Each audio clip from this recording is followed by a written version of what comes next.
트럼프 미국 대통령과 푸틴 러시아 대통령이 전화 통화를 갖고 우크라이나 휴전 문제에 공감대를 이뤘습니다. 트럼프 대통령은 매우 생산적인 대화였다고 밝혔는데요. 워싱턴 연결해 보겠습니다. 정우윤 특파원. 네, 워싱턴입니다. 두 정상의 통화는 1시간 30분 이상 이어졌습니다. 통화 시간이 생각보다 길었는데요. 트럼프 대통령은 매우 좋았고 생산적인 대화였다고 자평했습니다. 이어 푸틴 대통령과 젤렌스키 우크라이나 대통령 모두 전쟁 종식을 원한다는 사실을 포함해 평화협정의 여러 요소를 논의했다고 설명했습니다.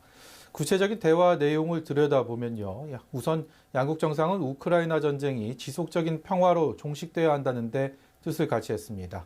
그 첫 단추로 흑해 해상에서 휴전을 하기로 했는데요. 이어 완전한 휴전 협상은 중동에서 즉시 시작하기로 합의했습니다. 협상 장소를 특정하지는 않았지만 최근까지 미국과 우크라이나 협상팀이 논의를 이어온 사우디아라비아가 현재로서는 가장 유력해 보입니다.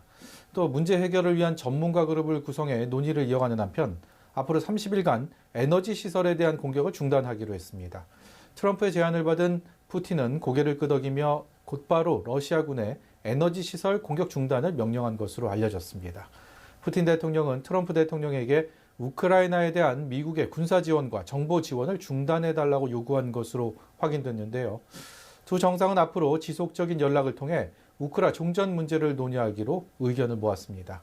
오늘 통화에선 우크라 전쟁과는 다소 거리가 있는 글로벌 현안에 대한 대화도 오갔는데요.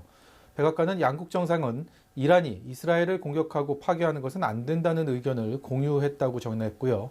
아울러 트럼프와 푸틴이 전략무기 확산 방지의 필요성을 두고 심도 깊은 대화를 나눴다고도 설명했습니다. 네, 일단 협의 내용을 봐서는 진전이 있어 보이기는 한데 아직 넘어야 할 산이 많다고요. 네, 그렇습니다. 흑해 해상에서의 휴전은 일단 의미가 있어 보입니다. 유럽과 서아시아 사이에 위치한 흑해는 세계적인 곡물 수출국인 우크라이나의 해상 교통로인데요. 전략적 요충지인 크림반도가 자리하고 있기도 합니다. 트럼프와 푸틴은 우선 흑해에서 총성을 거둔 뒤 이후 협상을 통해 궁극적인 휴전을 이루겠다는 의견을 나눈 것으로 보입니다. 하지만 전면 휴전을 이루기까지는 말씀하신 대로 넘어야 할 산이 만만치가 않습니다. 우선 러시아가 점령한 우크라이나 영토를 어떻게 처리할지가 골치 아픈 과제일 테고요. 원전의 영유권 문제도 간단치 않은 문제입니다. 여기에 아직까지 협상에 참여하지 못한 전쟁 당사국 우크라이나가 언제쯤 협상 테이블에 자리할 수 있느냐도 관건입니다. 네, 종전 논의의 또 다른 당사자인 우크라이나 젤렌스키 대통령의 입장은 어떤지도 궁금한데요. 네, 젤렌스키 우크라이나 대통령은 두 정상의 통화가 이뤄진 오늘 유럽이 반드시 협상에 참여해야 한다고 강조했습니다.